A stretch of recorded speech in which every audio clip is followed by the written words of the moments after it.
Kalang.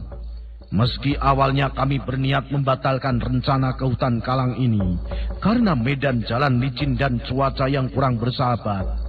Namun ketika kami memasuki area hutan, entah kenapa ada semacam magnet yang membuat kami bersemangat.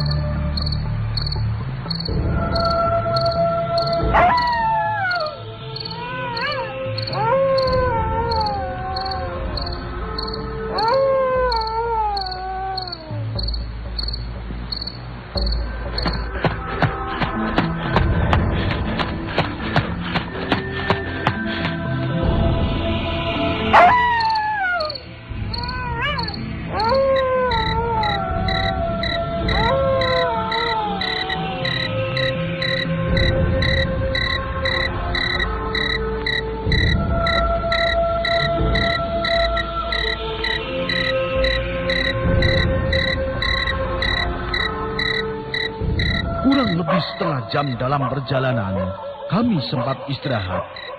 Sekelebat merah menyala melintas tak jauh dari tempat kami istirahat. Kelebat itu menimbulkan bunyi kretek-kretek sambil diikuti hembusan angin begitu kencang.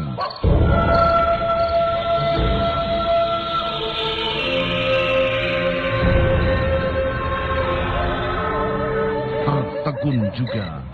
Bayangan merah kurang lebih 2 meteran tersebut berbentuk seperti manusia raksasa. Dan kelebatannya menyerupai bola api. Dan bersuara kretek-kretek tersebut melintas ke arah barat. Barangkali menuju ke hutan Kalang.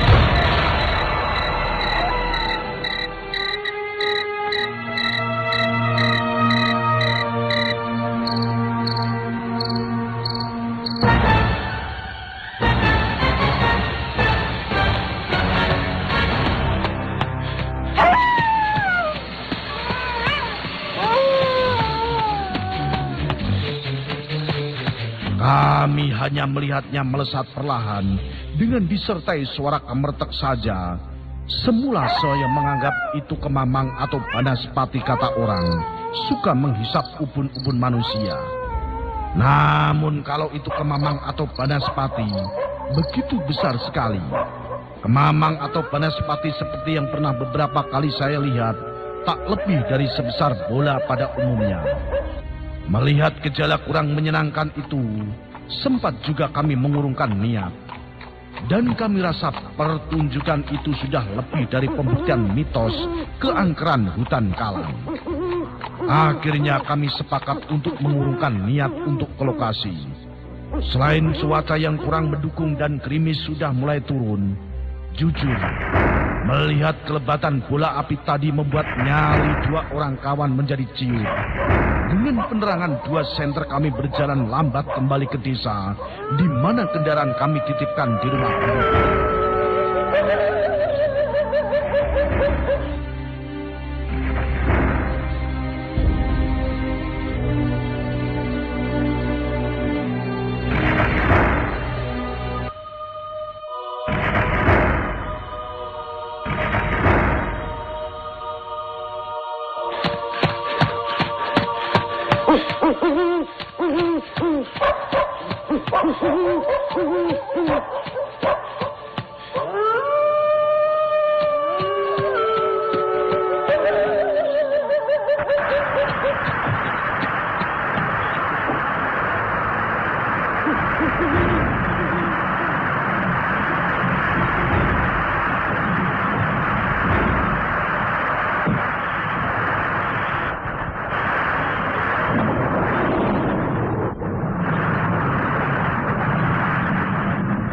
Meski berusaha bergegas karena hujan sudah mulai turun, tetap saja lambat karena jalan setapak yang kami lalui sangat licin.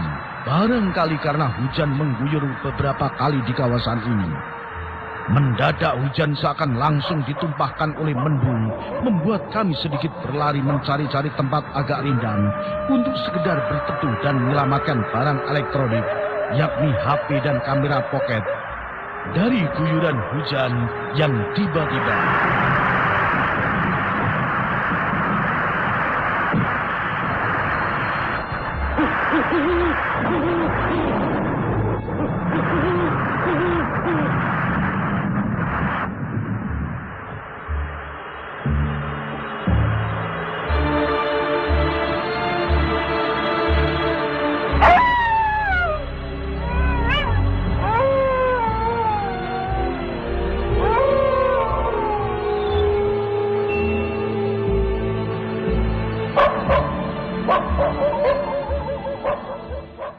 Sambil setengah berlari, kami nyenter ke sana kemari, sambil berharap ada pohon jati yang sedikit rindang untuk berteduh.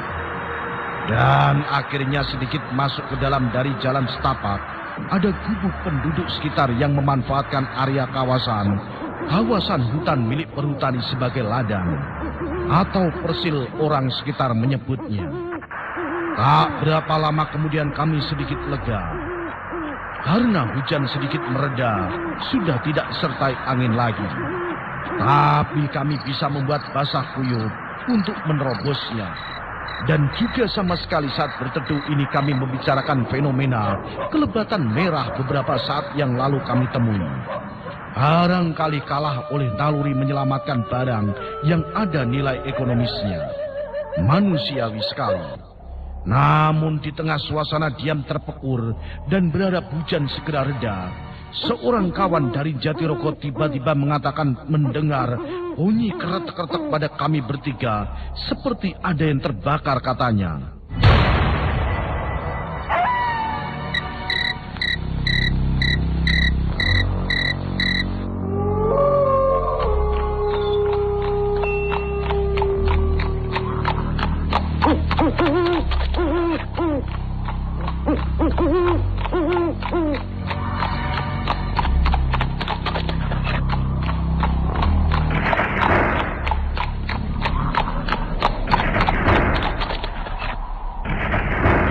Mustahil suasana hujan, masa ia ada ranting yang terbakar? Dan benar adanya, beberapa saat kemudian kami memang ada suara demikian dari belakang gubuk tempat kami berteduh. Seakan ada aba-aba kami serempak menoleh ke arah dayangnya sumber tersebut. Suara jelas di pohon jati sekitar 10-an meter dari belakang gubuk. Sosok besar yang menyerupai bentuk tubuh manusia, merah menyala meski dalam hujan seakan memandangi kami. Di tengah kekalauan seorang kawan mencoba untuk mengajak lari, tapi kami tahan. Sambil masing-masing berdoa dan merapalkan kebiasaannya, tak berapa lama sosok menyala itu memanjang ke atas dan menimbulkan asap pada daun-daun jati, sejurus kemudian melesat justru menurut saya ke arah desa.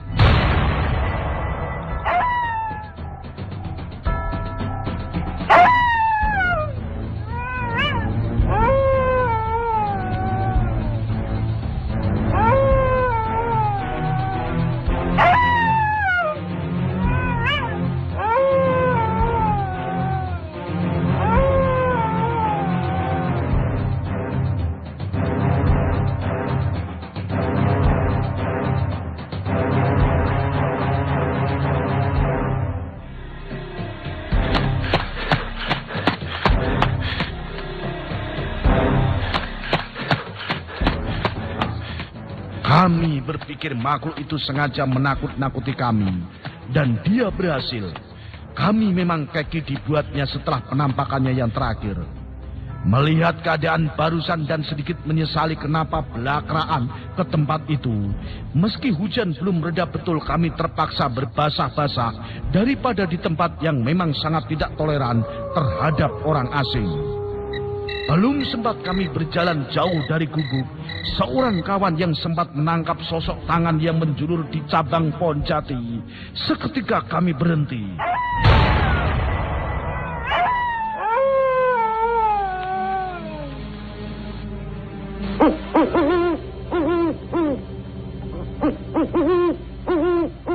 Dan mengarahkan pandangan ke tempat di mana dia mengarahkan senternya. Tidak ada apa-apa, yang ada hanya pohon jati sebesar tiang listrik. Padahal dia yakin benar-benar melihatnya. Sudahlah, kami mengiyakan saja meski kami setelah disenter tidak ada apapun. Mau tak mau kami akan melewati pohon itu. Baru beberapa meter kami melewati pohon itu, kami dikejutkan oleh suara berisik yang berasal dari belakang kami. Meski dengan tetap berjalan cepat saya sempat menoleh.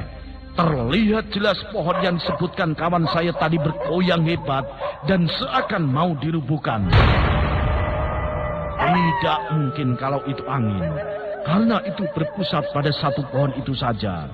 Setelah susah payah dan basah kuyup akhirnya kami sampai juga di perkampungan. Menuju tempat di mana kendaraan kami parkir dan titipkan di halaman rumah penduduk.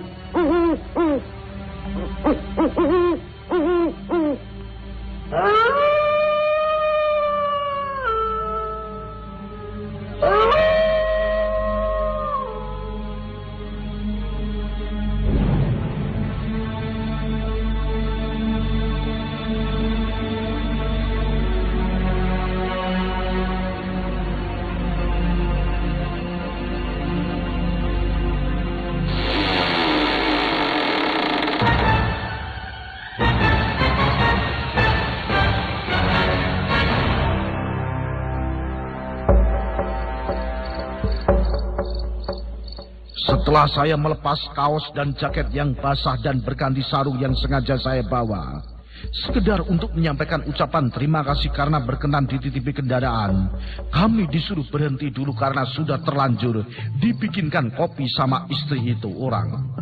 Hitung-hitung menghargai yang punya rumah dan tidak baik juga menolak rezeki. Justru dari bapak inilah kami mendapat informasi yang lebih tentang hutan Kalang dan tempat-tempat lainnya sebagai tempat di mana transaksi jual beli genderuwo itu dilakukan. Kabarnya sudah sering warga desa Besowo yang kerasukan makhluk halus setelah pulang dari hutan Kalang. Bahkan tidak hanya manusia saja, beberapa ternak penduduk yang digembalakan di areal hutan itu juga kerap menjadi korban. Hampir setiap tahun pasti ada ternak piaraan warga, baik sapi atau kambing yang mati di dalam hutan Kalang. Padahal di hutan ini kuat dugaan sudah tidak ada binatang buasnya. Menurut kepercayaan penduduk, kematian hewan-hewan itu karena dimakan oleh makhluk-makhluk gaib penghuni hutan Kalang.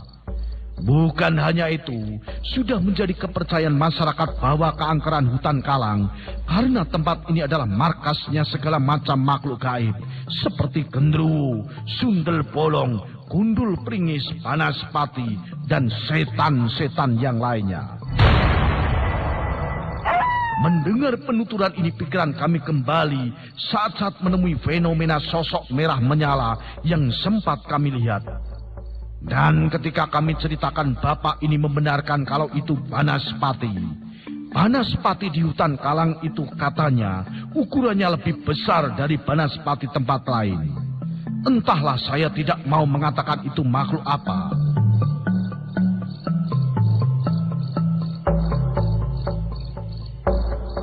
Sejarah hutan Kalang sendiri adalah dulunya milik Mbah Palu, seorang dukun asal desa Besowo ini. Di tangan Mbah Palu, tanah ini seakan tidak memiliki keangkeran sama sekali. Meski menjadi gudangnya setan, hutan Kalang tetap di bawah kekuasaan Mbah Palu. Dari sini pula mitosnya genderuwo-genderuwo itu dapat diperintah oleh Mbah Palu, bahkan tidak sedikit yang dijual pada orang yang membutuhkannya. Namun setelah Mbah Palu meninggal dunia dan tanah itu dijual pada perhutani Kebon Roharjo, maka kemudian menjadi angker. Seolah-olah penghuninya sudah tidak dapat dikendalikan, sehingga kadangkala meminta korban, entah itu binatang atau manusia. Karena waktu sudah menjelang larut malam, kami berpamitan untuk pulang meski dia berusaha untuk menahan kami menginap. Seorang kawan yang berasal dari Jatirogo menitipkan motor di rumah bapak tadi dan akan diambil esok harinya. Dan pulangnya menumpang kami. Karena malam telah larut dan hujan masih menyisakan rinai kecil, atau juga barangkali masih diliputi perasaan takut setelah rangkaian-rangkaian kejadian yang kami alami bersama. Entahlah, cukup rasanya pembuktian kami meski belum 100% sampai ke tempat hutan Kalang berada. Bahwa keangkeran hutan Kalang bukan sekedar mitos atau isapan jempol semata. Masuk akal juga ketika ada salah satu televisi swasta nasional mengurungkan liputannya ke lokasi ini. Bisa jadi bukan alatnya yang tidak bisa difungsikan, akan tetapi menemui kejadian-kejadian aneh dan mencekam seperti yang kami alami saat ini. Inilah cerita nyata saya mengenai hutan kalang dan mitos jual beli genderuwo bersama tim Cimat.